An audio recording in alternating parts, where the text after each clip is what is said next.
ప్రభువునందు చేరి వచ్చిన పరిశుద్ధులందరికీ మన ప్రభు అయిన యేసుక్రీస్తు నామమున వందనాలు తెలియపరుస్తున్నాం. ఈ దినము మరి ఉదయకాలపు యొక్క పరిచర్యలో మనం చేరి వచ్చిన ప్రభు కృప చూపించాడు. ప్రారంభ ప్రార్థనలో మన మధ్యలో ఉన్న దేవుని వాసులు పెద్దలు రెండవన్న ప్రార్థనతో కూడికను ప్రారంభించుకుందాం. వందనాలున్నా అన్న ప్రేమగల మా తండ్రి పరిశుద్ధుడా మీకు వందనాలు. మీ దయచేతనే ఉదయకాల సమయంలో ఈ పరిశుద్ధమైన బిడ్డలను కలుసుకోగలిగాం. మీకు స్తోత్రాలు. ఇంతదనకు నాయన ఈ రాత్రికాల సమయంలో మంచి విశ్రాంతినిచ్చి ఎంతో మంది ఈ లోకాన్ని రాత్రికాల సమయంలో పడకల మీద ఉన్నారు, ఉదయకాల సమయంలో పడకలను దాటి వెళ్ళిపోయారు, ప్రేమించారు. మీ మహాకనికరం చేత మరొక దినాన్ని చూసే భాగ్యం ఇచ్చారు. మీకు స్తోత్రాలు చెల్లిస్తూ మించి మా తండ్రి ఒకరు వందనాలు తెలియజేసుకుని చక్కని కార్యక్రమంలో పాలు పొందే భాగ్యం ఇచ్చారు. స్తోత్రాలు. అధ్యక్షత భారం వహించిన మీ ప్రియులను, కార్యక్రమ నిర్వాహకులను, ఈ దిన వాక్య పరిచయం సిద్ధపరిచిన వారిని, కీర్తనలు పాడవలసిన వారిని కూడా మీ దగ్గర హస్తాలకు అప్పగించుకుంటూ, ముఖ్యంగా మా తండ్రి మంచి చక్కని మా తండ్రి నెట్వర్క్ రావడానికి మీరు చూపి ఏ అభ్యంతరాలు ఆటంకాలు రాకుండా కార్యక్రమం నిర్విరాంగా జరగటానికి మీ ఆత్మ సహాయం దయచేసి మాకు తోడై ఉండి మమ్మల్ని బలపరిచి స్థిరపరిచిన ఆయన కార్యక్రమాలు జరగటానికి మీ ఆత్మ సహాయం దయచేసి ఘనతయు మహిమ ప్రభావాలు మీ నామానికే కలిగించుకోండి. శ్రేష్ఠుడు, మహాదేవుడు, మహోన్నతుడు, సర్వాధికారి, మా స్తుతికి పాత్రుడు, మా పూజకు చాలిన దేవుడు, మా విమోచకుడు, మా రక్షకుడైన యేసుక్రీస్తు వారి శ్రేష్టమైన నామంలో అడిగి వేడుకుంటున్నాం తండ్రి. ఆమేన్.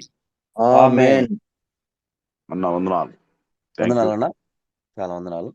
మన మధ్యలో దేవుని దాసులు పెద్దలు రాజరావు అన్న పొద్దుటూరు నుంచి ఉన్నారు. ఒక పాట పాడి వినిపిస్తారు. వందనాలన్నా. వందనాలు బ్రదర్. ప్రభు నందు ప్రియులారా, చేరి వచ్చిన ప్రియులందరికీ ప్రభు అయిన యేసుక్రీస్తు నామంలో నా ప్రేమ వందనాలు.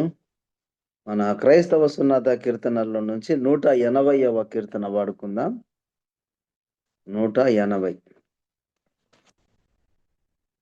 5 చరణాలు ఉన్నాయి, 3 మాత్రమే పాడుకుందాం. ఏమని వర్ణింతును దేవా, నిన్నేమని కీర్తింతును ప్రభువా, ఏమని వర్ణింతును దేవా, నిన్నేమని కీర్తింతును ప్రభువా. ఆకాశము మహాకాశము పట్టజాలనంత మహిమోన్నతుడా, ఆకాశము మహాకాశము పట్టజాలనంత మహిమోన్నతుడా, ఏమని వర్ణింతును దేవా, నిన్నేమని కీర్తింతును ప్రభువా. నీవు కలుగజేసిన ఈ సృష్టంతా నిన్నే కొనియాడుచున్నదో యేసయ్యా. నీవు కలుగజేసిన ఈ సృష్టంతా నిన్నే కొనియాడుచున్నదో యేసయ్యా. పగటికి పగలు, రాత్రికి రాత్రి, పగటికి పగలు, రాత్రికి రాత్రి, నీ జ్ఞానమును వివరించుచున్నది, నీ జ్ఞానమును వివరించుచున్నది. ఏమని వర్ణింతును దేవా, నిన్నేమని కీర్తింతును ప్రభువా. నిన్ను స్తుతింపను వేయి నాలుకలు చాలనే చాలవు పరిశుద్ధుడా. నిన్ను స్తుతింపను వేయి నాలుకలు చాలనే చాలవు పరిశుద్ధుడా. ఎంత స్తుతించినా నీ రుణమును, ఎంత స్తుతించినా నీ రుణమును తీర్చుకొనలేమో కల్వరి నాదుడా. తీర్చుకొనలేమో కల్వరి నాదుడా. ఏమని వర్ణింతును దేవా, నిన్నేమని కీర్తింతును ప్రభువా. ఏమని వర్ణింతును దేవా, నిన్నేమని కీర్తింతును ప్రభువా. సర్వలోకా నివాసులారా నా ప్రియుని గూర్చి వింటిరా. సర్వలోకా నివాసులారా నా ప్రియుని గూర్చి వింటిరా. ధవళవర్ణుడు రత్నవర్ణుడు, ధవళవర్ణుడు రత్నవర్ణుడు 10,000 మందిలో అతి సుందరుడు. 10,000 మందిలో అతి సుందరుడు. ఏమని వర్ణింతును దేవా, నిన్నేమని కీర్తింతును ప్రభువా. ఏమని వర్ణింతును దేవా, నిన్నేమని కీర్తింతును ప్రభువా. ఆకాశము మహాకాశము పట్టజాలనంత మహిమోన్నతుడా. ఆకాశము మహాకాశము పట్టజాలనంత మహిమోన్నతుడా. ఏమని వర్ణింతును దేవా, నిన్నేమని కీర్తింతును ప్రభువా. ఏమని వర్ణింతును దేవా, నిన్నేమని కీర్తింతును ప్రభువా. థ్యాంక్ యూ బ్రదర్, అందరికీ వందనాలు. వందనాలన్నా. చక్కని పాట వినిపించిన దేవుని దాసులు పెద్దలు రాజరావణకు ప్రభునామమున వందనాలు తెలియపరుస్తున్నాం. ఇప్పుడు మన మధ్యలో వర్తమానికులు పెద్దలు ప్రభాకరణ మన మధ్య ఉన్నారు. వాక్య అందించుటకు సిద్ధంగా ఉన్నారు. వాక్య సహాయం కోసం మన మధ్యలో ఉన్న దేవుని దాసులు ప్రభుదాస్ అన్న ప్రార్థన చేసి వాక్య సహాయం కోసం చేసుకుందాం.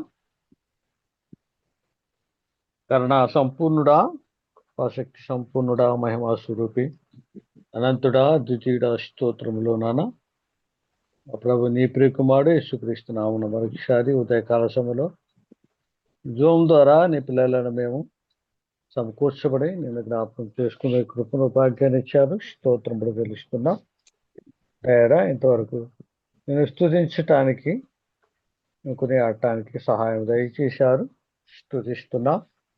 నీ దాసం ద్వారా వినిపించిన తండ్రి చక్కటి స్తుతికి కీర్తన బట్టి స్తోత్రములు. ఎలా వర్ణించినా ఎలా స్తుతించినా మేము ఇంకా రుణస్థులమైన స్తోత్రములు తెలుస్తున్నా. విశేషంగా ఈ సమయంలో మరి వాక్యం అందించవలసిన మా ప్రియులు నీ దాసులు తండ్రి ప్రభాకరరావు అన్న గారు మరి మార్గపరమిస్తుండగా నీ దాసుని జ్ఞాపం చేసుకుంటే నా సంఘ సత్యాలను వివరిస్తూ ఉన్నాడు. తండ్రి మరి వాళ్ళ అందించే వాక్య పరిచయం కూడా మీరు జ్ఞాపకం చేసుకుని రాష్ట్రం ద్వారా మీరు మాతో మాట్లాడండి. మా జీవితాలు సరి చేసుకుని ఉన్న లేఖనాలను అనుసారంగా మేము జీవించడానికి మీ కృప చూపండి. ఉన్న వాటిని మేము వదలకాతండి అనుసరించడానికి సహాయం దయచేయండి. విశేషంగా ఇందు విషయమై ప్రయాసపడుతున్నా మీ దాసులందరినీ మీరు జ్ఞాపకం చేసుకోండి. నన్ను అపన్నవశం అయితేమి అలా అవుతుంది. మరి ఆ బృందాన్ని అయితేమి అలాగ నడిపిస్తున్న పిలిపన్న ఆయన కుటుంబాన్ని చేస్తున్న పరీక్షను కూడా మీరు జ్ఞాపకం చేసుకుని వేడుకుంటూ ముందున్న సమయాన్ని మీ దాయస్తంలో కప్పు చెప్తున్నా.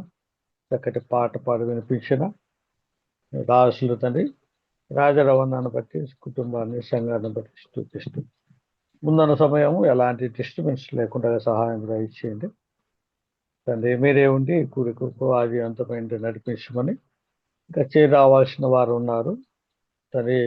త్వరలో వాళ్ళు జాయిన్ అవ్వడానికి సహాయం ఇచ్చేయమని మిమ్మల్ని మీరు మహిపరుచుకుని మాతో ఉంటామని మా విమోచకుడు నీ ప్రియ కుమారుడు మా రక్షకుడు యేసు క్రీస్తులు వారి శ్రేష్టమైన నామన ప్రార్థించి అడిగి వేడుకుంటున్నాం మా పరమ తండ్రి.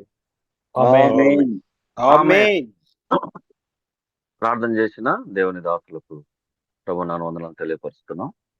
వందనాలు. ఇప్పుడు మన మధ్యలో వాటి పరిచయం చేయటకు పెద్దలు ప్రభాకర్ అన్న ఉన్నారు. అన్న వందనాలు ఉన్నా.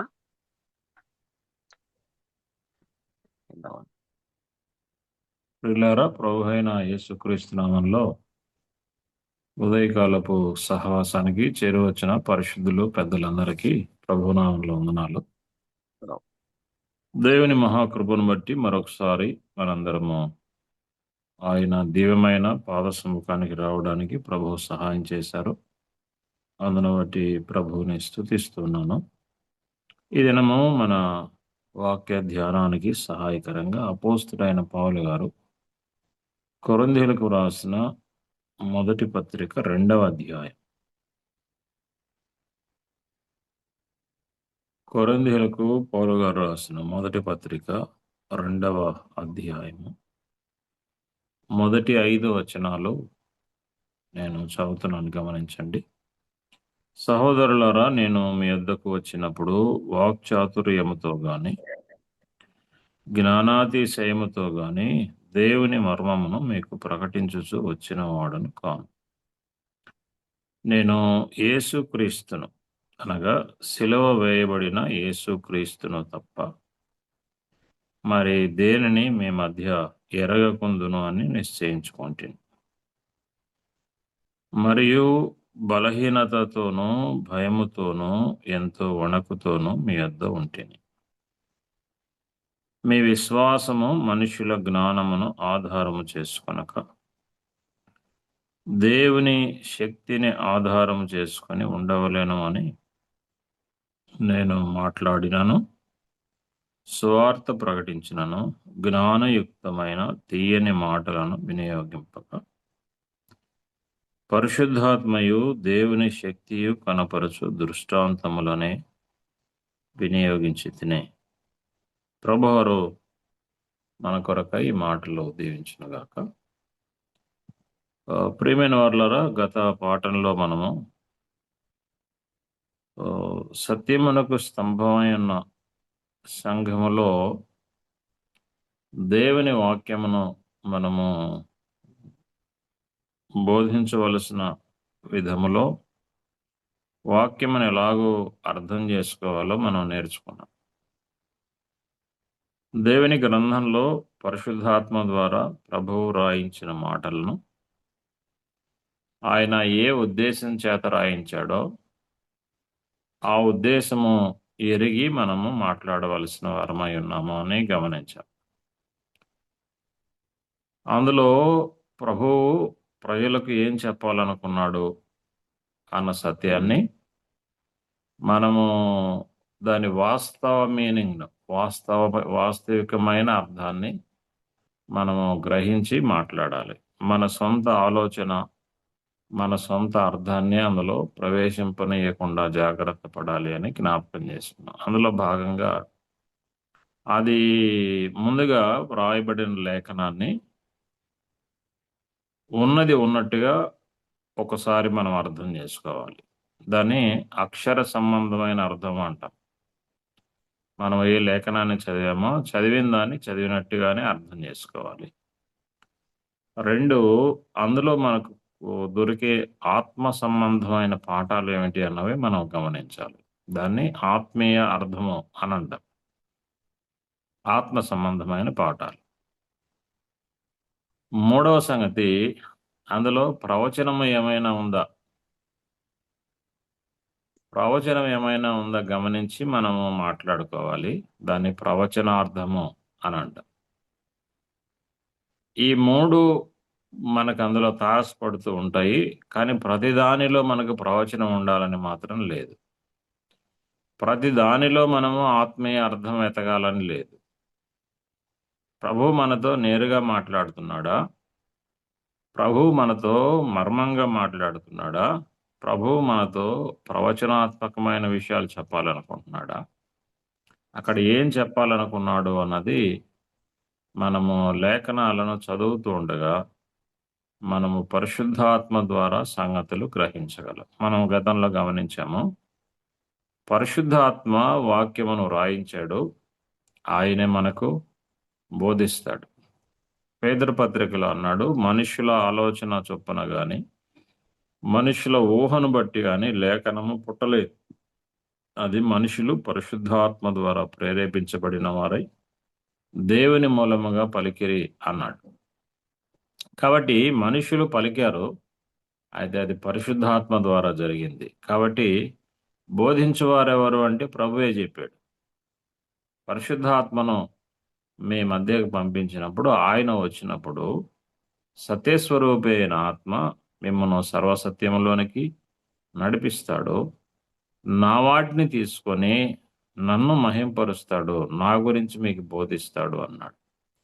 కాబట్టి లేఖనంలో మనకు ప్రభువు ఏమి వ్రాయించి నిలిపాడో వాటి వాస్తవిక అర్థాలు గ్రహించడం అన్నది చాలా చాలా ప్రాముఖ్యమైనది. మనము సంఘాల్లో ప్రభువుని గురించి మాట్లాడినా, బహిరంగంగా స్వార్థ కూడికలు పెట్టుకున్నా, ప్రభువు పక్షంగా మాట్లాడే వ్యక్తులు ఎవరైనా, వారు స్వార్థికులైనా, పెద్దలైనా, బోధకులైనా, ఉపదేశకులైనా, పరిశుద్ధులైనా ఎవరైనా, మనందరము గ్రహించవలసిన చాలా చాలా ముఖ్యమైన సంగతి ఏమిటి అని అంటే, ప్రభువు రాయించిన ఉద్దేశం అందులో నుంచి తప్పిపోకుండా జాగ్రత్త పడాలి అని మనం గమనించాం. దాని కొరకు మనం అనుసరించవలసిన విధానాలు, అనుసరించకూడని విధానాలు కూడా మనం గమనించాం. పుస్తక సంబంధమైన జ్ఞానాన్ని మనం ప్రదర్శించకూడదు. మనము పుస్తకాల ద్వారా చాలా సంగతులు చదువుతాము, నేర్చుకుంటాము. అయితే పుస్తక జ్ఞానాన్ని ప్రదర్శించకూడదు. ఎందుకంటే పుస్తకాలు మనం నేర్చుకోవడానికి, మనం నేర్చుకున్న పాఠాలను అవి ప్రభు సన్నిధిలో అనుసరించడానికి ప్రయత్నం చేయాలి, కానీ పుస్తకాలను ప్రసంగాలుగా మార్చుకోకూడదు. అందుకనే మనకు దుస్సంప్రదాయం బయలుదేరిందని కూడా మనం జ్ఞాపకం చేసుకున్నాం. ప్రసంగ శాస్త్రాలకు సంబంధించిన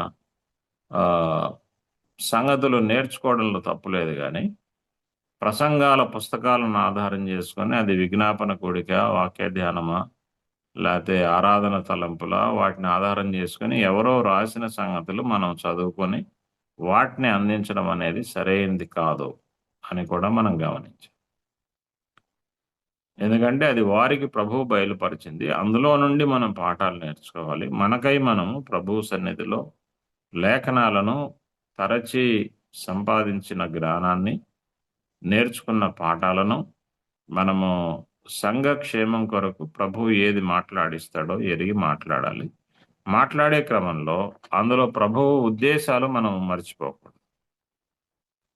ఏ ఉద్దేశాన్ని ఉపయోగించి ప్రభువు వ్రాయించాడో ఆ ఉద్దేశాన్ని ఎప్పటికీ మనం మర్చిపోకూడదని మనం జ్ఞాపకం చేసుకోవాలి. ఈ దినము మరొక ముఖ్యమైన సంగతి, మనం లేఖనాలను సంఘానికి, సమాజానికి అందించేటప్పుడు ఎలా లేఖనాలను అందించాలో, వాక్యమును అందించాలో పౌలు గారు ఎలా అందించారో రాయించాడు. చూడండి, పౌలు గారు ఏం చెప్తున్నాడు అని అంటే, ఎవరైనా ప్రభువు పక్షంగా మాట్లాడేటప్పుడు, స్వార్థ ప్రకటించేటప్పుడు, సంఘానికి సంబంధించిన బోధ చేసేటప్పుడు తీసుకోవాల్సిన జాగ్రత్తలను గురించి పౌలు గారు ఇక్కడ చాలా స్పష్టంగా రాశాడు.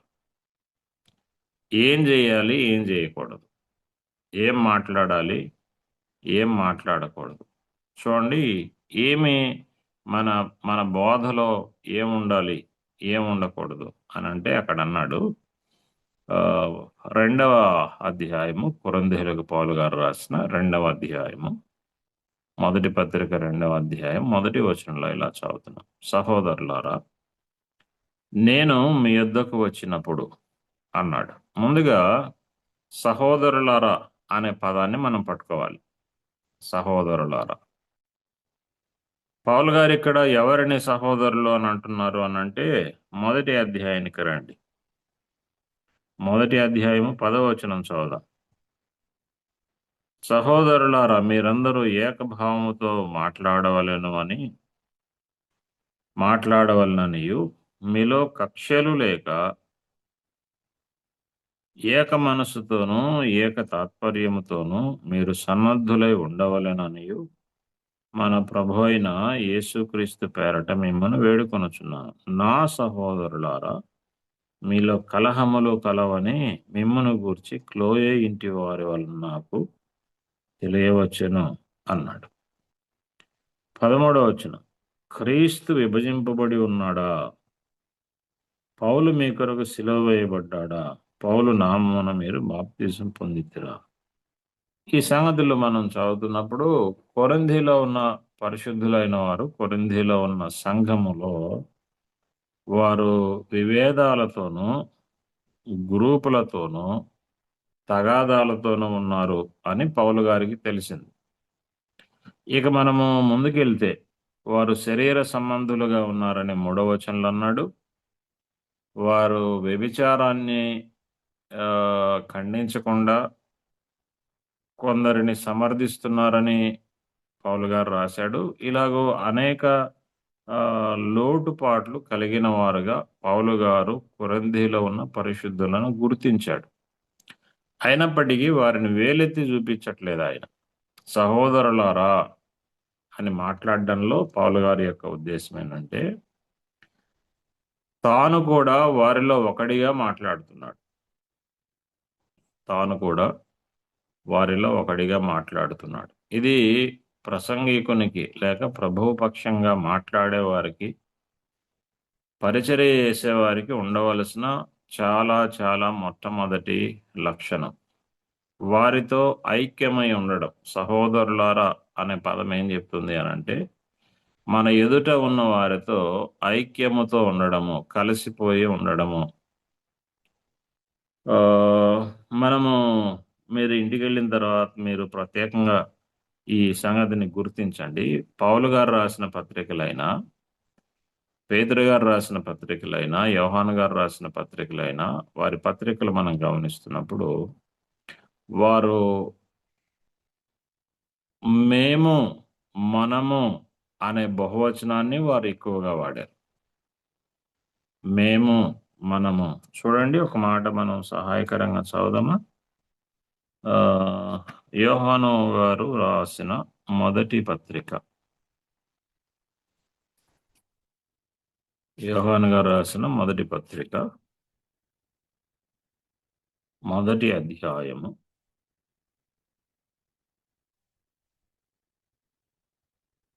మొదటి అధ్యాయము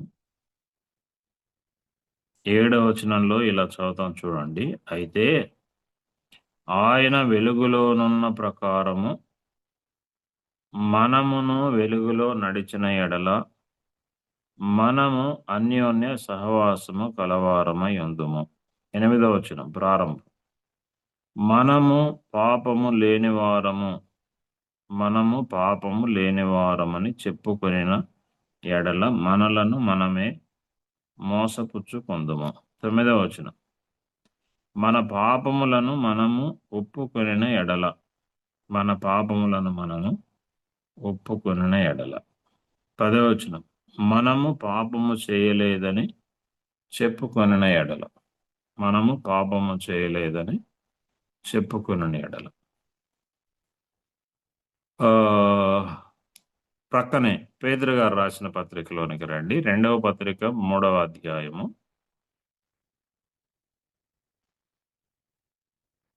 15వ వచనం. మన ప్రభువు యొక్క దీర్ఘశాంతము రక్షణార్థమైనదని ఎంచుకొనుడి.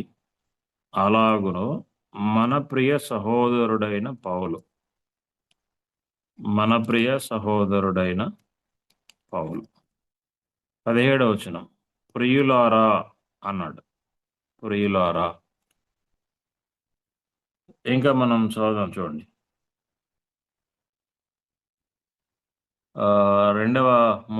రెండవ పత్రిక 3వ అధ్యాయము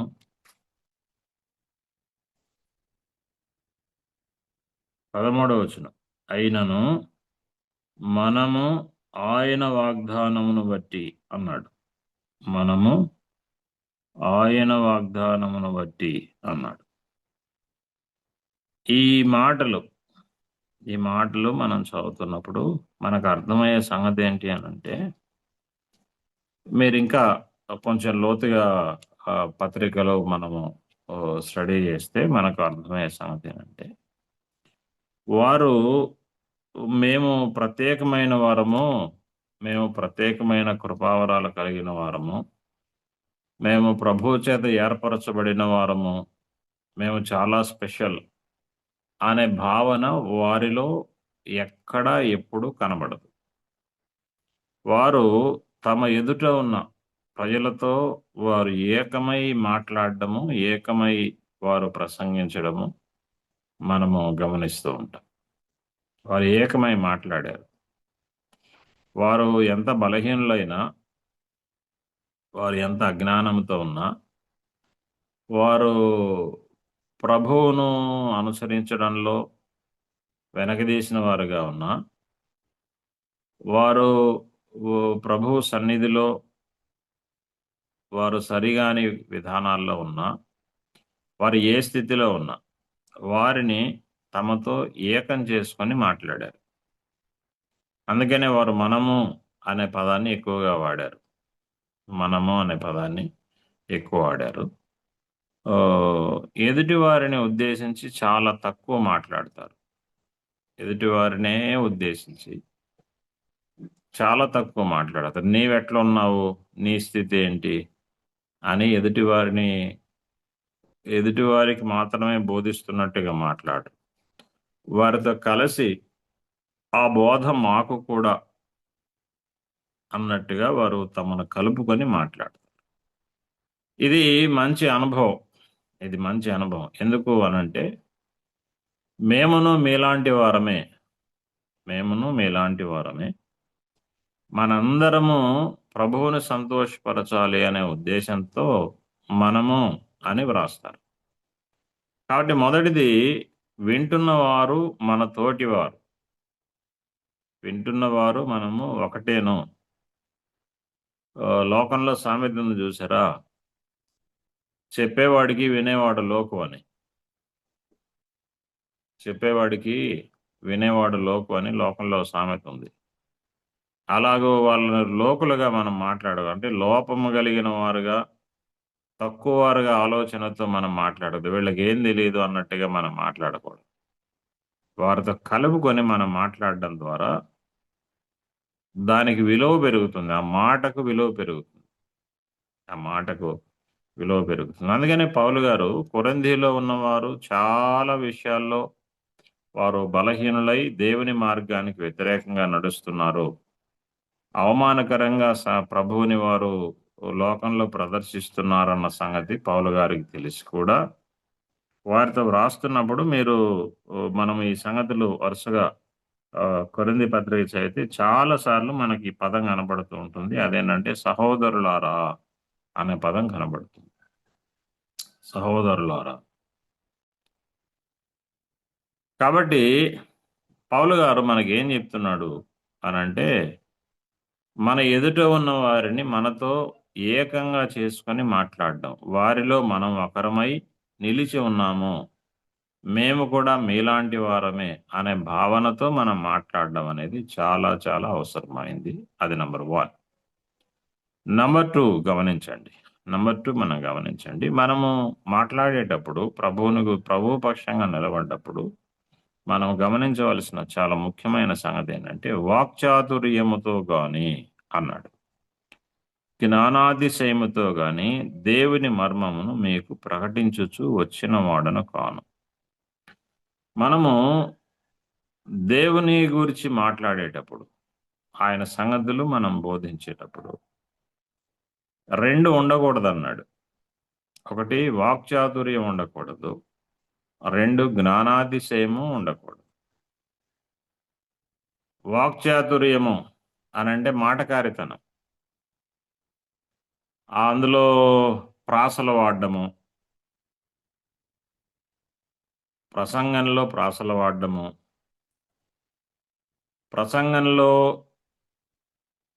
మనకు తెలిసిన మాటకారితనాన్ని ఉపయోగించడము, ప్రసంగంలో మనము పండితులమైనట్టుగా కనపరుచుకోవాలనే ప్రయత్నం చేయడము, ఇవి చాలా పొరపాటుతో కూడిన సంగతులు. అందుకే మనం మాట్లాడేటప్పుడు పౌలు గారు అతి విద్య గలవాడు అని మనం ఎరుగుదు. ఆయన అన్నారు కదా, ఆయన మాట్లాడుతున్నప్పుడు నీకు అతి విద్య వలన పిచ్చి పట్టింది అన్నారు.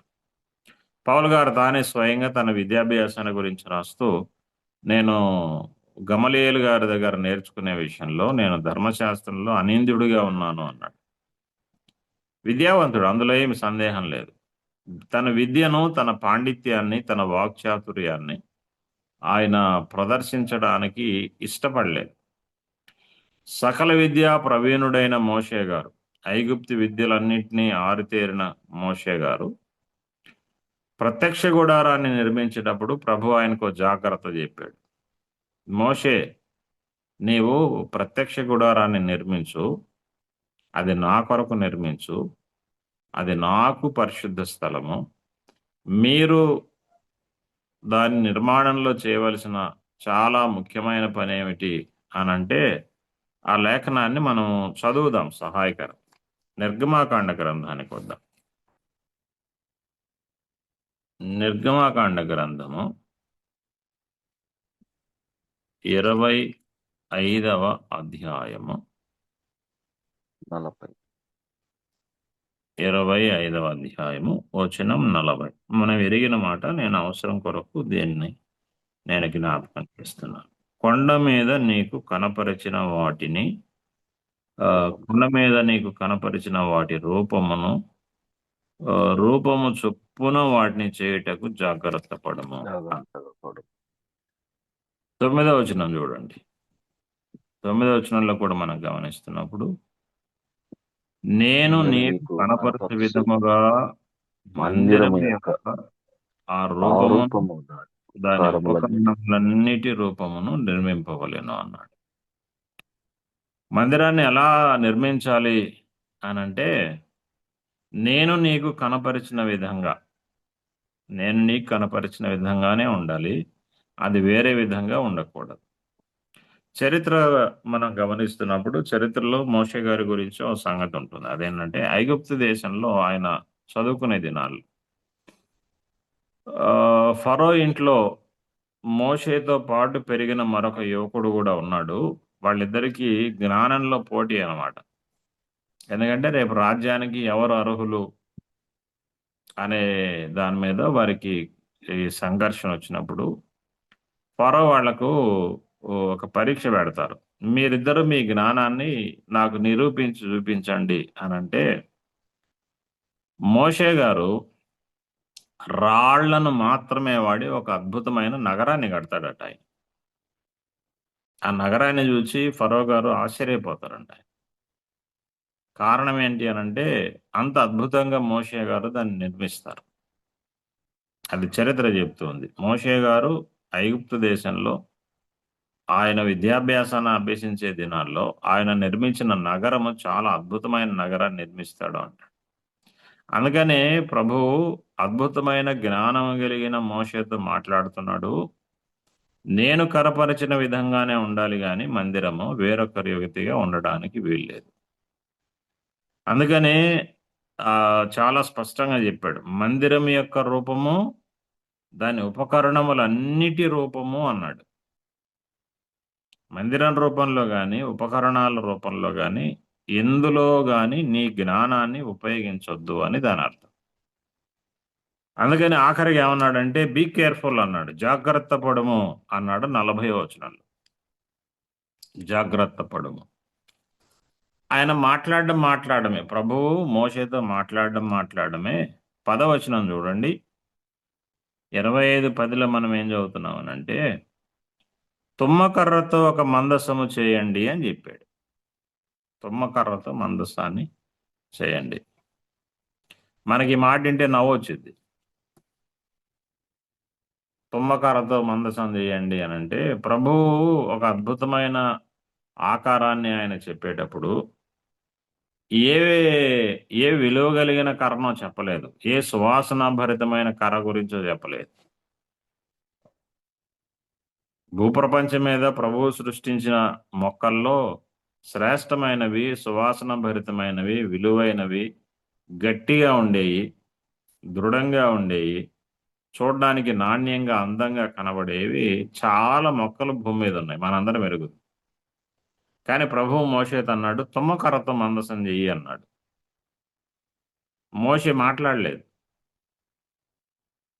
ప్రభువుతో ఆయన వాదనకు దిగడానికి ప్రయత్నం చేయలేదు. ప్రభు ఇన్ని కర్రలు, మంచి మంచి కర్రలు ఉంటే తుమ్మకర్ర ఎందుకు, అది వద్దులే ఇంకో కర్ర వాడదని అనలేదు ఆయన. ప్రభు ఏం చెప్తున్నాడో చాలా జాగ్రత్తగా మౌనంగా విన్నాడు, దాన్నే చేశాడు. ప్రభు ఏం చెప్పాడో విన్నాడు, దాన్నే చేశాడు. అందుకని మనము 40వ అధ్యాయంలో చాలా స్పష్టంగా చదువుతాము. రండి ఆ మాట కూడా అవసరార్థమై జ్ఞాపకం చేసుకుందాం. నిర్గమకాండము 40వ అధ్యాయం. అందులో మనకు పదే పదే మనకు కనబడే మాట ఏంటి అని అంటే 17వ వచనం చూడండి. 2వ సంవత్సరం మొదటి నెలలో మొదటి దినమున మందిరమును నిలవబెట్టెను అన్నాడు. ఎలా నిలబెట్టాడు? 18వ వచనం, యెహోవా మోషేకు ఆజ్ఞాపించినట్లు మోషే మందిరమును నిలవబెట్టి అన్నాడు. మందిరమును నిలవబెట్టి అంటే మందిరాన్ని నిలబెట్టాడు అంటే అర్థం ఏంటంటే ముందుగా మందిరానికి సంబంధించినవన్నీ చేశాడు. ఎలా చేశాడు?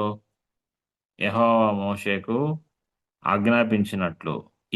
ఈ మాట మనకు ఇంచుమించుగా ప్రతి వచనం తర్వాత ప్రతి 2 వచనాలకు ఒకసారి 40వ అధ్యాయంలో కనబడుతుంది. 20వ అధ్యాయంలో 20వ వచనం చూడండి, 40:20. యెహోవా మోషేకు ఆజ్ఞాపించినట్లు అతడు శాసనములను తీసుకొని అన్నాడు. 22వ వచనం, యెహోవా మోషేకు ఆజ్ఞాపించినట్లు అతడు ప్రత్యక్షపు గుడారంలో మందిరం యొక్క ఉత్తర దిక్కున అడ్డతెరలను వెలుపల బల్లను ఉంచి అన్నాడు. 24వ వచనం, యెహోవా మోషేకు ఆజ్ఞాపించినట్లు అతడు ప్రత్యక్షపు గుడారంలో మందిరం యొక్క దక్షిణ దిక్కున బల్ల ఎదుట దీపవృక్షమును ఉంచి. ఇలా మనం చదువుతూ వెళ్తే యెహోవా ఆజ్ఞాపించినట్లుగా చేసెను, యెహోవా ఆజ్ఞాపించినట్లుగా ఉంచెను అని మనకు కనబడుతుంది. యెహోవా ఆజ్ఞాపించినట్లుగా చేసెను, యెహోవా ఆజ్ఞాపించినట్లుగా ఉంచెను. ఈ మోషే గురించి స్టెఫెన్ గారు మాట్లాడుతూ ఆయన ఒక స్పెషాలిటీ చెప్పాడు. చూడండి, ఆ మాట మనం జ్ఞాపకం చేసుకున్నాము. అపోస్తల కార్యముల గ్రంథం మనం ఎరిగిన మాట, నేను మరలా మాట చదవడానికి ఇష్టపడుతున్నాను.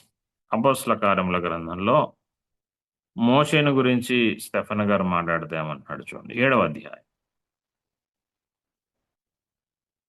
7వ అధ్యాయము వచనము 22. మోషే ఐగుప్తీయుల సకల విద్యలను అభ్యసించి మాటల యందును కార్యముల యందును ప్రవీణుడై ఉండెను అన్నాడు. మాటల యందును కార్యముల యందును ప్రవీణుడు. మాటల యందు కార్యముల యందు ప్రవీణుడు. మనం చాలాసార్లు మోషే నత్యుడు అని చెప్పుకుంటూ ఉంటాం. మోషే నేను నోటి మాంద్యం గలవాడని ఎందుకు చెప్పాడంటే పని తెప్పించుకోవాలని చెప్పాడు, సాకు చెప్పాడు అంతే. వెళ్ళడానికి ఇష్టం లేక చెప్పిన సాకు, కానీ ఒరిజినల్గా మోషే నత్తివాడు కాదు. ప్రభువు మీ సహోదరుడు ఉన్నాడు కదా అని ఎందుకు అన్నాడంటే, నువ్వు ఒక్కడే మాట్లాడడానికి నీకు భయం అయితే తోడు కూడా ఉన్నాడు కదా అని అర్థం. నీవు ఒక్కడే మాట్లాడడానికి నీకు ఇబ్బంది కష్టంగా అయితే నీకు తోడున్నాడు కదా, తోడున్నాడు కాబట్టి మాట్లాడు, ఇద్దరు మాట్లాడండి, నువ్వు ఆయనకి చెప్పు అని అన్నాడు. ఆయనకి చెప్పాను ఎందుకన్నా అంటే ఈయన నత్యుడే కాదు అన్నది. మీరిద్దరు తోడుగా ఉన్నారు కదా, నువ్వు మాట్లాడకపోతే నువ్వు మాట్లాడాలనుకున్నదేదో మీ సహోదరుని చెప్పి ఆయన మాట్లాడతారు. పరిశుద్ధాత్మ క్రొత్త నిబంధనలో ఏం రాయించాడంటే, ఈ మోషే మాటల యందు కార్యముల యందు ప్రవీణుడు. మోషే మాటల యందు కార్యముల యందు ప్రవీణుడు. మాటల యందు కార్యముల యందు ప్రవీణుడైన మోషే నోరు మూసుకొని మన భాషలో ప్రభు ఏం చెప్పాడో దాన్నే చేశాడు. తన జ్ఞానాన్ని, తన విద్యను, తనకు కలిగి ఉన్న వాక్చాతుర్యాన్ని దేన్ని దేవుని పనిలోనికి తీసుకురాలేదు. అందుకనే పౌలు గారు తాను ఎలాగూ కొరింథీ పట్టణములో ప్రభువుని గురించి ప్రకటించాడో, వారి మధ్య సేవా పరిచర్య చేశాడో, వారికి దేవుని గురించి పరిచయం చేశాడో చెప్తూ ఆయన అంటున్నాడు, నేను వాక్చాతుర్యముతో గాని జ్ఞానాతిశయముతో కూడిన మాటలతో నేను మీకు ప్రకటించుచు వచ్చిన వాడను కాను అన్నాడు. కాబట్టి మన బోధలో వాక్చాతుర్యం ఉండకూడదు. మనం పండితులమైనట్టుగా మనం ప్రదర్శించే ప్రయత్నం చేయకూడదు. మనం జ్ఞానవంతులమైనట్టుగా మన ప్రసంగాల్లో కనబడకూడదు. నేను చాలా జ్ఞానవంతుణ్ణి, నాకు చాలా తెలుసు, మీకేం తెలీదు. జ్ఞానాతిశయాన్ని ప్రదర్శించకూడదు. మీకు తెలియదు, నాకు తెలుసు, నేను చెప్పింది వినండి అన్నట్టుగా ఉండకూడదు. మాటల్లో మనము జాగ్రత్త పడాలి. వాక్చాతుర్యాన్ని ప్రదర్శించకూడదు. ఇంకేం చేయకూడదు చూడండి. ఇంకేం చేయకూడదు అని అంటే మరలా మనం కొరింథీ పత్రికలోనికి వద్దాం. కొరింథీలకు పౌలు గారు రాసిన మొదటి పత్రిక 2వ అధ్యాయంలో 2వ వచనం చూద్దాం. నేను యేసుక్రీస్తును అనగా సిలువ వేయబడిన యేసుక్రీస్తును తప్ప మరి దేనిని మీ మధ్య ఎరగకుందునని నిశ్చయించుకుంటుని అన్నాడు. తాను ఏ పని మీద వచ్చాడు పౌలు గారు అనంటే సిలువ వేయబడిన యేసుక్రీస్తును ప్రకటించడానికి వచ్చాడు. అది తప్ప నేను ఇంకొక పని, ఇంకొక వ్యవహారము, ఇంకొక మాట నేను చేయకూడదు, మాట్లాడకూడదని నిశ్చయించుకుంటుని అన్నాడు. నిశ్చయించుకుంటుని అంటే అర్థం ఏంటంటే, మనము ప్రభువుని గురించి మాట్లాడడమే చాలా ప్రధానమైన సంగతి. మన కేంద్ర స్థానం మన ప్రభు అయిన యేసుక్రీస్తే. అందుకే మన బ్రదర్ ఇన్ అసెంబ్లీ మూల సిద్ధాంతాల్లో ఒక సిద్ధాంతం ఏంటి అనంటే, మన ఆంధ్రాలో బ్రదర్ ఇన్ అసెంబ్లీ సిద్ధాంతం ఏంటంటే స్త్రీలు మౌనంగా ఉండడం అంటారు. కాదు, స్త్రీలు మౌనంగా ఉండడం అనేది మన సిద్ధాంతాల్లో అట్టడుగుదనమాట. అది ముఖ్యమైనది ఏంటి అనంటే క్రీస్తును ప్రకటించడం. మన ప్రసంగాల్లో, మన మాటల్లో, మన బోధలో క్రీస్తు కేంద్ర స్థానమై ఉండి మాట్లాడాలి. మనం క్రీస్తు కేంద్ర స్థానంగా ఉండాలి. క్రీస్తు లేకుండా మాట్లాడకూడదు. అందుకనే మనకు అపోస్తలులు ప్రారంభంలోనే ఈ సంగతి బోధపరుస్తారు. చూడండి, అపోస్తల కార్య గ్రంథానికి వద్దాం. చూడండి, అపోస్తల కార్యముల గ్రంథము 2వ అధ్యాయంలో మొదటి వర్తమానంలోని పేతురు గారి ఈ సంగతి మనకు బట్టబయలు చేస్తాడు.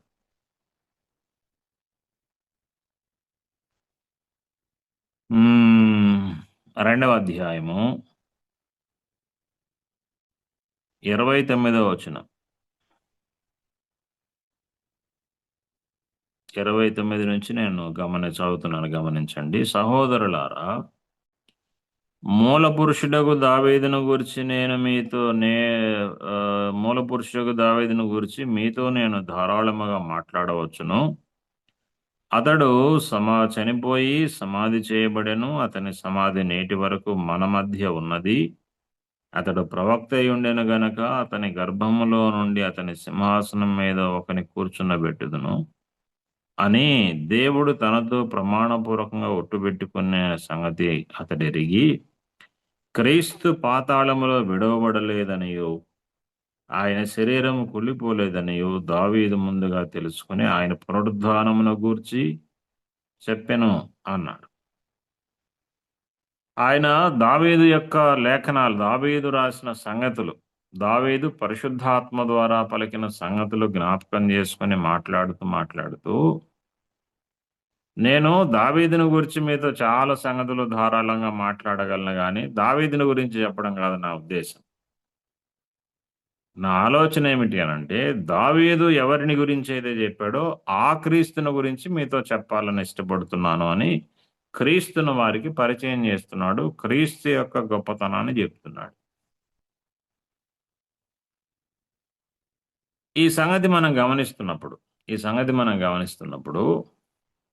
మనము ఏ సంగతిని గురించి మాట్లాడినా, ఏ వ్యక్తిని గురించి మాట్లాడినా, ఏ సందర్భాన్ని గురించి మాట్లాడినా మన గోల్ ఏమిటి అనంటే, అందులో నుండి మన ప్రభు అయిన యేసుక్రీస్తును ప్రజలకు పరిచయం చేయడం.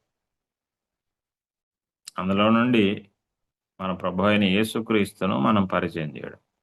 యేసుక్రీస్తు లేకుండా మన వర్తమానం ముగియకూడదు. యేసుక్రీస్తు లేకుండా మన వర్తమానం ముగియకూడదు. ఎందుకంటే మన లక్ష్యము ప్రజలకు ఎవరు పరిచయం కావాలి అనంటే మన ప్రభు అయిన యేసుక్రీస్తే పరిచయం కావాలి. అందుకే పౌలు గారు ఏమన్నాడంటే, నేను సిలువ వేయబడిన యేసుక్రీస్తును తప్ప మరి దేనిని మీ మధ్య ఎరకుందునని నిశ్చయించుకుంటుంది. గలతీ పత్రికలో కూడా ఆయన ఇదే మాట అంటాడు. చూడండి, అపోస్తలుడైన పౌలు గారు గలతీయ సంఘాలకు వ్రాసిన పత్రిక 3వ అధ్యాయము 1వ వచనం గమనిద్దాం. చూడండి, ఓ అవివేకులైన గలతీయులారా, మిమ్మల్ని ఎవడు భ్రమ పెట్టెను? తర్వాత మాట గుర్తుపెడదాం. చూడండి, సిలువ వేయబడిన వాడైనట్టుగా క్రీస్తు మీ కనుల ఎదుట ప్రదర్శింపబడిన కదా అన్నాడు. కొరింథీ పత్రికలోనేమో క్రీస్తును ప్రకటిస్తాను అన్నాడు ఆయన. కొరింథీయులకు రాసిన పత్రికలో మీకు ప్రకటించినాను అన్నాడు. అక్కడ క్రీస్తును ప్రకటిస్తున్నాను అన్నాడు. గలతీయులకు రాస్తే ఆయన ఏమన్నాడంటే, క్రీస్తును సిలువ వేయబడిన వాడైనట్టుగా యేసుక్రీస్తును మీ కనుల ఎదుట ప్రదర్శింపలేదా అన్నాడు, లేక ప్రదర్శింపబడిన కదా అన్నాడు. అంటే క్రీస్తును ప్రకటించాలి, క్రీస్తును ప్రజల కళ్ళ ఎదుట ప్రదర్శించాలి మన బోధలో. కాబట్టి మన కేంద్ర స్థానము ప్రభు అయిన యేసుక్రీస్తు అయి ఉండాలి. ఇటీవల నేను ఒక మీటింగ్కు వెళ్ళాను. ఒక స్థానిక సంఘంలో కూడికలు జరుగుతూ ఉంటే సహవాసి రీతి రమ్మంటే నేను కూడా వెళ్ళాను. అక్కడికి వచ్చిన సహోదరులు నాకు పరిచయం లేని వాళ్ళు, పరిచయం చేసుకుందామని వెళ్ళాను. ఒక సహోదరుని చాలా కాలం క్రితం కలిశాను. కాబట్టి సహోదరులతో చాలా కాలం అయింది, మాట్లాడొద్దాము, సహవాసం చేద్దామని వెళ్ళాను. ఇద్దరు మంచి వర్తమానికులు, పేరు గలవారు, మంచి వర్తమానికులు, వాగ్దాటి గలవారు. ఇద్దరు మాట్లాడారు. ఇంచుమించుగా ఒక్కొక్కరికి 1.5 గంట సమయం ఇచ్చారు. 1.5 గంట సమయం ఇద్దరు మాట్లాడారు. ఒక సహోదరుడు ఇదే కొరింథీ పత్రికను గురించి మాట్లాడుతూ కొరింథీలో ఉన్న వారి బలహీనతలు అనే ప్రసంగాన్ని ప్రారంభించి అన్ని బలహీనతలే చెప్పేశాడు. అన్ని బలహీనతలే. 1.5 గంట సేపు కొరింథీలో ఉన్నవారు ఏ లోటుపాట్లు కలిగి ఉన్నారో లోటుపాట్లు అన్నీ చెప్పేశాడు. కానీ లోటుపాట్లను సవరించిన ప్రభువుని గురించి చెప్పలేదు. మనం లోటుపాట్లే చూస్తే మనకు అన్నీ అవే కనబడతాయి. మనకు అన్నీ అవే కనబడతాయి. మనం లోటుపాట్లతో ఆపేయకూడదు. లోటుపాట్లతో పాటి లోటులో సవరించగలిగిన వాడున్నాడు, మన ప్రభు అయిన యేసుక్రీస్తు. ఆయన గురించి కదా మనం చెప్పాల్సింది. ఆయన గురించి కదా మనం చెప్పాల్సింది. నేను ఈ సంగతి నేను ఆ, ఆలోచన చేస్తున్నప్పుడు చాలా కాలం క్రితం బస్సులో నాకు ఎదురైన ఒక సంగతి నాకు గుర్తు వస్తుంది. అది మీతో పంచుకోవడం ప్రయోజనకరం అని పంచుకుంటున్నాను. నేను బస్సులో మార్కాపురం నుంచి తిరుపరాంతకి వెళ్తున్నాను. నా వెనక ఇద్దరు హెల్త్ డిపార్ట్మెంట్కి సంబంధించిన ఎంప్లాయీస్ ఇద్దరు కూర్చొని మాట్లాడుకుంటున్నారు. వారు మాట్లాడుతూ మాట్లాడుతూ వారి టాపిక్లో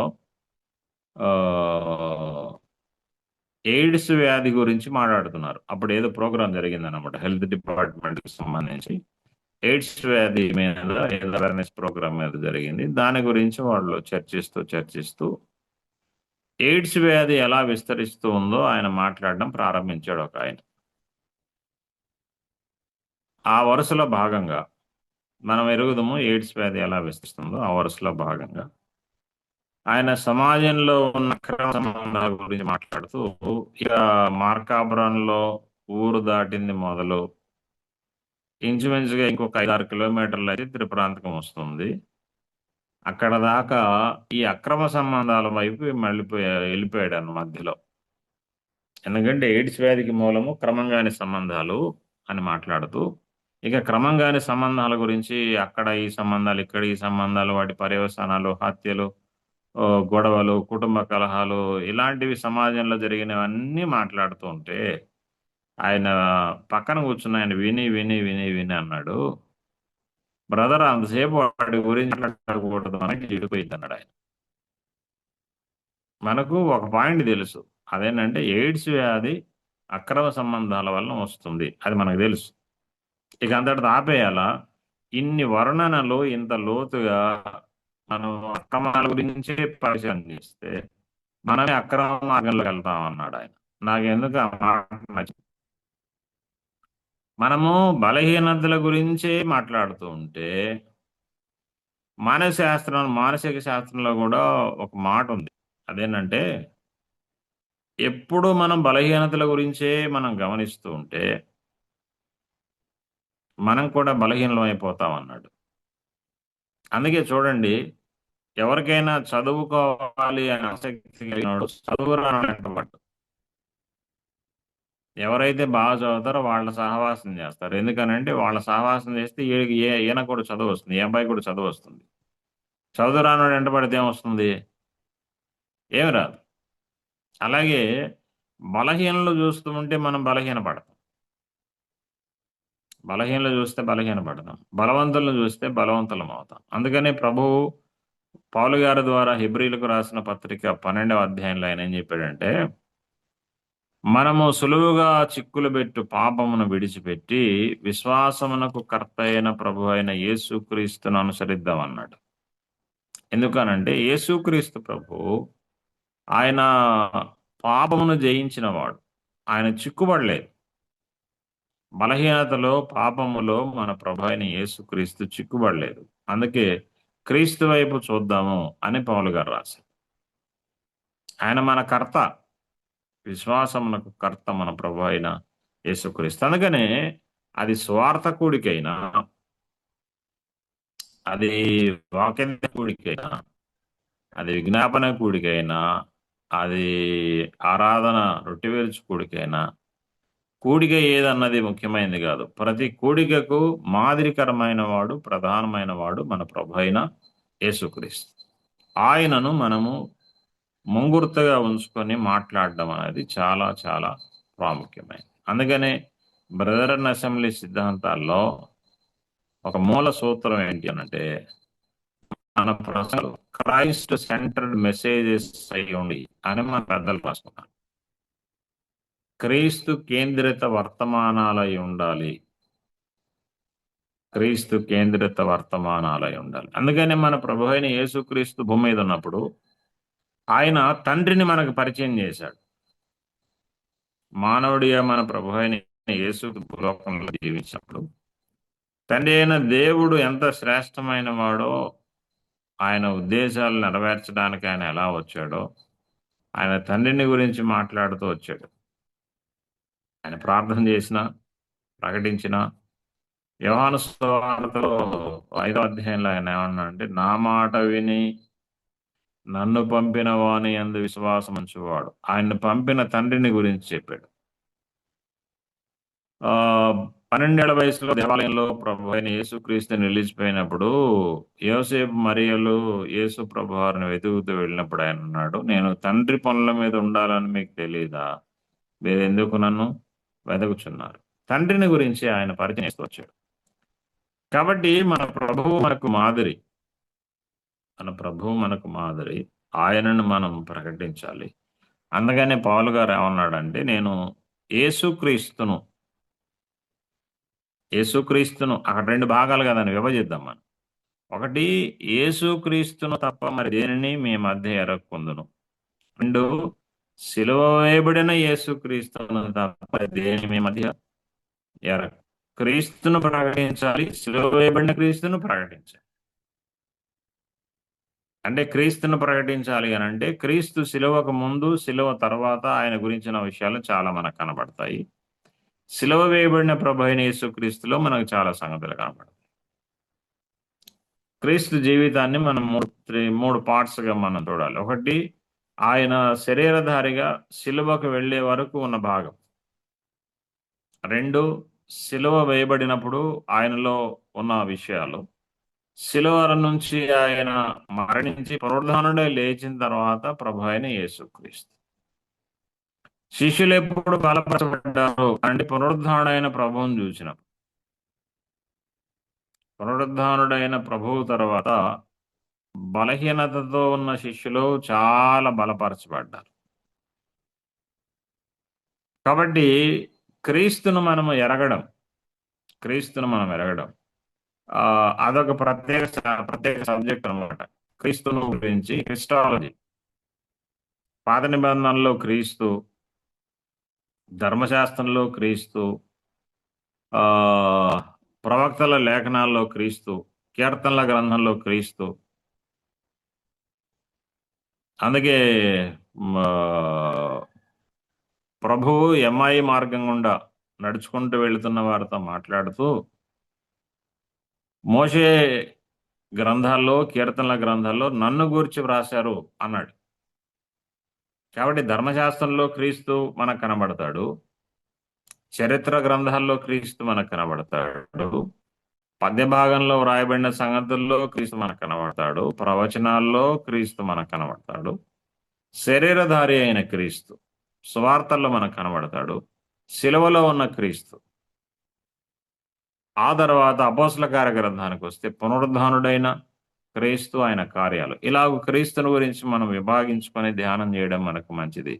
మెట్టుకు మన గోల్ ఏంటి అనంటే క్రీస్తును ప్రకటించడం. అది మన లక్ష్యం, క్రీస్తును ప్రకటించడం. ఇంకేం ప్రకటించాడు? మన సమయం ఏముంది, అయిపోయింది. ఇంకేం చెప్పాడు చూడండి. నేను ఆ చివరి మాటలు జ్ఞాపకం చేసి ఆపుతాను. 3వ వచనం చదువుదాం చూడండి. మనము ఎలా ఉండాలి అనంటే ఆయన అన్నాడు, బలహీనతతోనూ భయముతోనూ ఎంతో వణకుతోనూ మీ యొద్ద ఉంటిని అన్నాడు. అంటే ఇది నేను గ్రేట్ అని కాకుండా, నేను చాలా గొప్పవాణ్ణి, నేను అన్ని బలహీనతలు జయించిన వాణ్ణి అన్న విధానంలో కాకుండా, ఆయన దీనుడిగా ప్రదర్శించుకోవడం. దేవుని పక్షంగా పనిచేస్తు నన్ను పంపినవాడు గొప్పవాడు కాబట్టి పంపిన వాని పనిని పంపబడిన వాడు చాలా భయంతో చేయాలి. ఎందుకంటే పంపిన వానికి రెస్పాన్సిబిలిటీ, పంపిన వానికి లెక్క చెప్పాలి అన్న ఉద్దేశంతో పనిచేయాలి. దాన్ని ఏమన్నా అంటే భయముతో వణకుతో మీ వద్ద ఉంటిని అన్నాడు. మనకు ఒక వ్యక్తి ఒక గాజు వస్తువు మన చేతికి ఇస్తే దాన్ని చేర్చాలన్న స్థలానికి చేర్చేటప్పుడు మనం ఎంత ఒళ్ళు జాగ్రత్త పెట్టుకొని దాన్ని మనం తీసుకెళ్తామో, అంతకంటే జాగ్రత్తగా ప్రభువు మనకిచ్చిన వర్తమానాన్ని ప్రజల ముందు ఉంచేటప్పుడు అంత జాగ్రత్త పడాలి అని ఇక్కడ అర్థం. భయముతో వణుకుతూ ఉంటే అంటే మీనింగ్ అంటే నన్ను పంపిన ఆయన చాలా గొప్పవాడు, ఆయన ఒక సంగతి మీకు చెప్పమని చెప్పాడు. ఆ సంగతి చెప్పే విషయంలో ఏమాత్రం పొరపాటు జరిగితే పంపించిన ఆయనకు చెడ్డ పేరు వస్తుంది. పంపించిన ఆయనకు చెడ్డ పేరు వస్తుంది. అందుకని నేను చాలా భయముతో మీ మధ్య ఉన్నాను. పంపించిన ఆయనకు మహిమ దేవ తెచ్చినట్లుగా దానికి చాలా భయంతో మీ మధ్య ఉన్నాను. కాబట్టి మనము ప్రజల మధ్య నిలబడ్డప్పుడు ప్రభువుకు మహిమ రాకుండా ఎక్కడ తేడా పడుతుందోననే భయముతో మనం నిలబడి మాట్లాడాలి.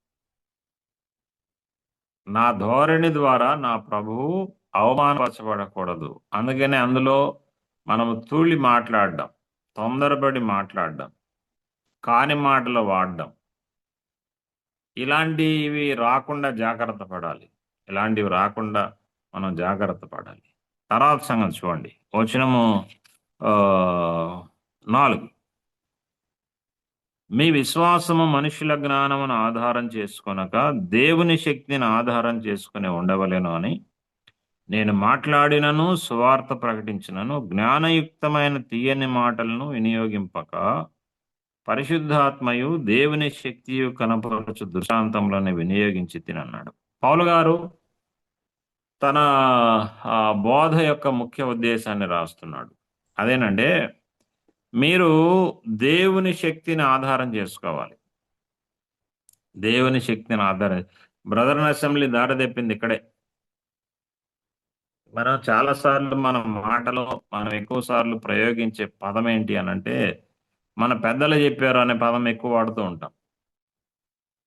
దట్ మీన్స్ మన దృష్టి మన పెద్దలు చెప్పిన సూచనలు సలహాలే ఉన్నాయి. కానీ పౌలు గారు ఏమంటున్నాడంటే మీరు మీ విశ్వాసము మనుషుల జ్ఞానమును ఆధారం చేసుకొనక అన్నాడు. మీ విశ్వాసము మనుషుల జ్ఞానమును ఆధారం చేసుకోక. పెద్దలు చెప్తే కరెక్ట్ అవుద్దా? పెద్దలు చెప్పినవన్నీ సరే అవుతాయా? కాదు కాదు కాదు కాదు మరి ఎవరు అన్నాడు?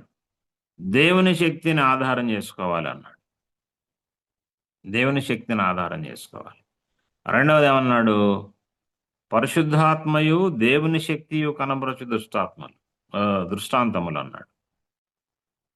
పరిశుద్ధాత్మ ద్వారా దేవుని శక్తి ద్వారా కనపరచబడే సంగతులు, పరిశుద్ధాత్మ ద్వారా దేవుని శక్తి ద్వారా కనపరిచే సంగతులు, అవి మన విశ్వాసానికి ఆధారం. మనుషుల జ్ఞానం కాదు, మనుషుల జ్ఞానం కాదు. పెద్దలు ఏం చెప్తే అదన్నీ కరెక్ట్ కాదు. పెద్దలు అనుసరించారు కాబట్టి సరైంది కాదు. నేను చాలా కాలం క్రితం ఒక ఆయనతో మాట్లాడుతూ ఉంటే వాళ్ళందరూ చేశారు కదా అది కరెక్టే కదా అని అన్నాడు. వాళ్ళందరూ చేస్తే కరెక్ట్ అవుద్దా?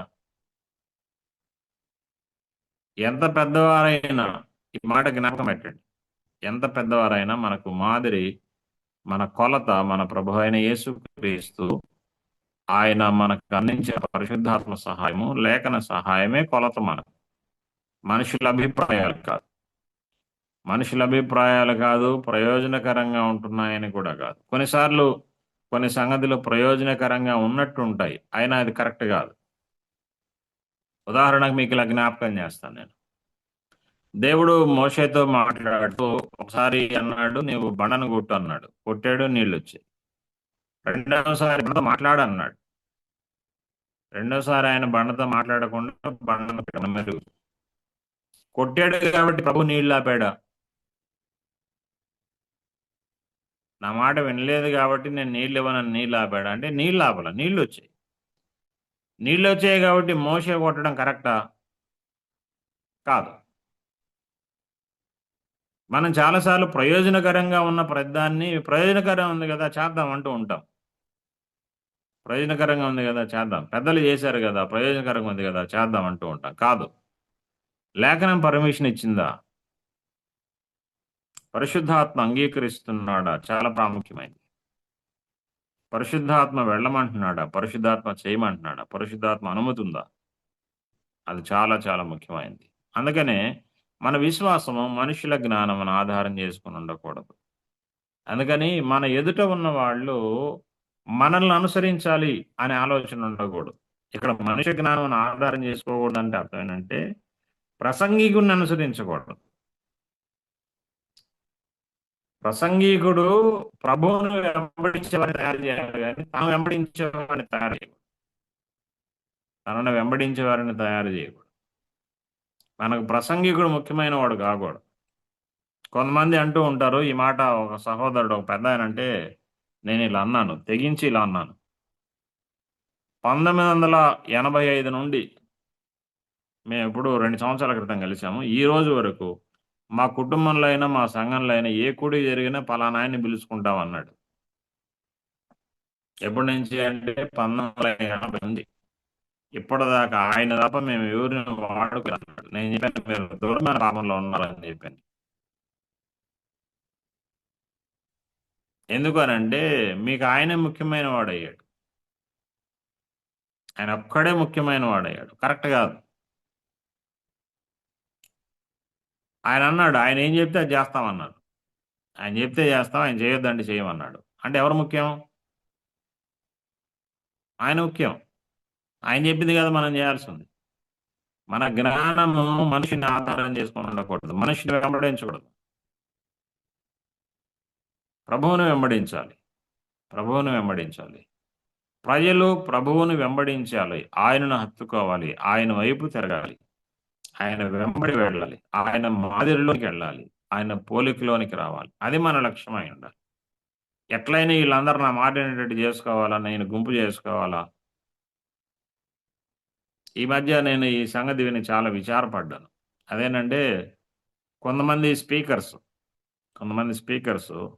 వెళ్ళిన స్థలాల్లో కొందరిని తమ వైపు తిప్పుకొని వాళ్ళ ద్వారా సంఘాల్లో ఒత్తిడి తెచ్చి ప్రతిసారి ఆయన పిలుచుకునేటట్టు చేస్తాడు. వీళ్ళు గొడవ చేస్తారంట, ఆయన్ని పిలవండి, ఆయన పిలవకపోతే మేము ఒప్పుకోమని. ఏమండి, ఎవరిని ఆధారం చేసుకుంటున్నాం మనము? పౌలు గారు అన్నాడు, మీరు మనిషిని జ్ఞానాన్ని ఆధారం చేసుకోకూడదు. అది నా ఉద్దేశం.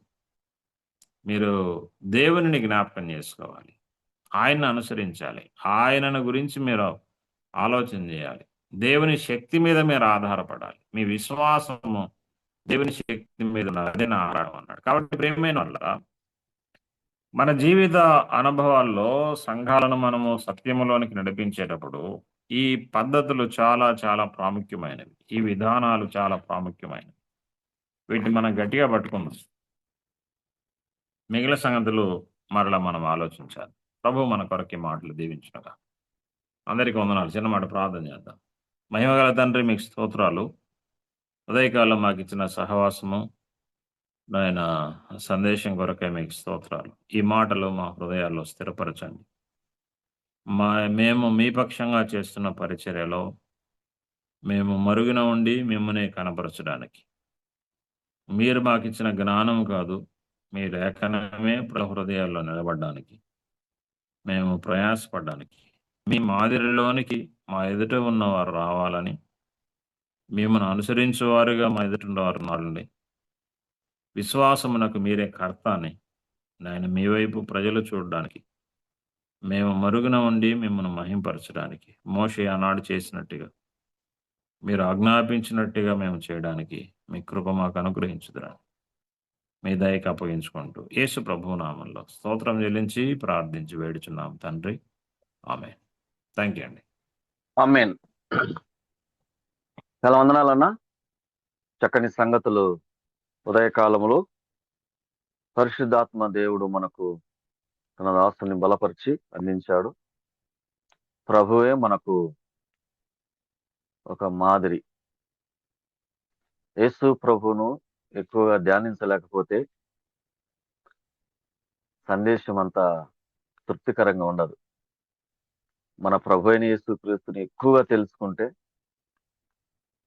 దేవుడు సంతోషపడతాడు. పౌలు అంతటి వాడే ప్రభువుని గురించి ఎక్కువగా చూపించాడు. ప్రభువులో ఉన్న 3 లక్షణాలు అని దేవుని దాసుల ద్వారా మనం విన్నాం. మన సంఘాలలో ప్రభువుని ఎక్కువగా మనం జ్ఞాపకం చేసుకోవాలి. శిలువ సువార్త లేకపోతే సందేశంలో శక్తి ఉండదంట. కనుక యేసుక్రీస్తు ప్రభు అయిన యేసుక్రీస్తుని మనం ఎక్కువగా కలిగి ఆయనలో మనము జీవిస్తూ మనం ముందుకు సాగుటకు ప్రభు సహాయం చేయగాక. ఆ వర్తమానం ఫలించుటకు మన మధ్యలో ఉన్న వైఎస్ బాబు కడప నుంచి అన్న ప్రార్థన చేస్తారు. వైఎస్ బాబు అన్న, డాక్టర్ వైఎస్ బాబు అన్న.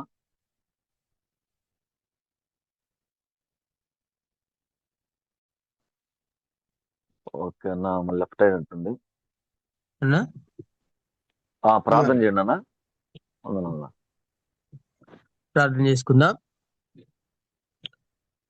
మహోన్నతుడును మహాగణుడును నిత్య నివాసిని మా ప్రియ పరలోకపు తండ్రి, నీ అమూల్యమైన ఘనమైన శ్రేష్టమైన అత్యున్నతమైన నామాన్ని బట్టి మీకు వందనాలు స్తోత్రాలు చెల్లించుకుంటున్నాం ప్రభా. ఇంతవరకు మీ దాసుని మీ పక్షాన్ని నిలబెట్టుకుని శ్రేష్టమైన సంగతులను ప్రభాయన మాకు అందించారు. ప్రభాయన చాలా అర్థవంతమైన విషయాలను ప్రభాయన పాటించవలసిన విషయాలను, నేర్చుకోదగ్గ విషయాలను ప్రభాయన సంఘానికి, వ్యక్తిగతంగా, సమాజంలో ప్రభాయన మీ సాక్షులుగా మేము జీవించడానికి ప్రభాయన మీ దాసు నోట ప్రతి శ్రేష్టమైన మాటను ప్రభాయన అవసరమైన సంగతులను మీరు ఉంచి ప్రభాయన మాకు అందించిన విధానం బట్టి వందనాలు స్తోత్రాలు చెల్లించుకుంటూ ఉన్నాం.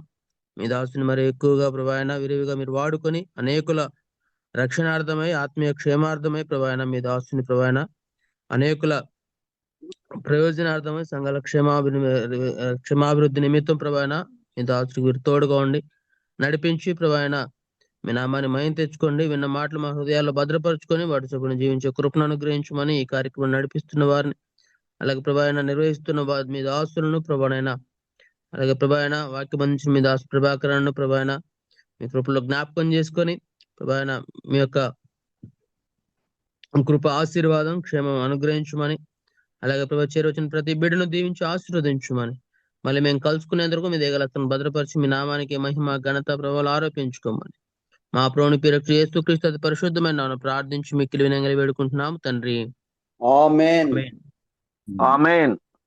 మంచిదన్న, ప్రార్థన చేసిన వైఎస్ బాబు అన్నకు వందనాలు తెలియపరుస్తున్నాం. పిల్లరా, కోడిక దేవుడు నడిపించాడు. ప్రారంభ ప్రార్థన చేసిన దేవుని దాసులకు, అలాగే పాట పాడిన పెద్దలకు వాక్య సహాయం కోసం, అలాగే వాక్య ముగింపు కోసం ప్రార్థన చేసిన దేవుని దాసులందరికీ, మరి ముఖ్యంగా ప్రభాకర్ అన్నకు వందనాలు తెలియపరుస్తూ, మరి నాకు ఇచ్చిన సమయాన్ని బట్టి నడిపించుటకు నాకు అవకాశం ఇచ్చిన బర్నబాస్ అన్నకు మరొకసారి ప్రత్యేక వందనాలు తెలియపరుస్తూ మిగతా సమయం బర్నబాస్ అన్నకు అప్పగిస్తున్నాను.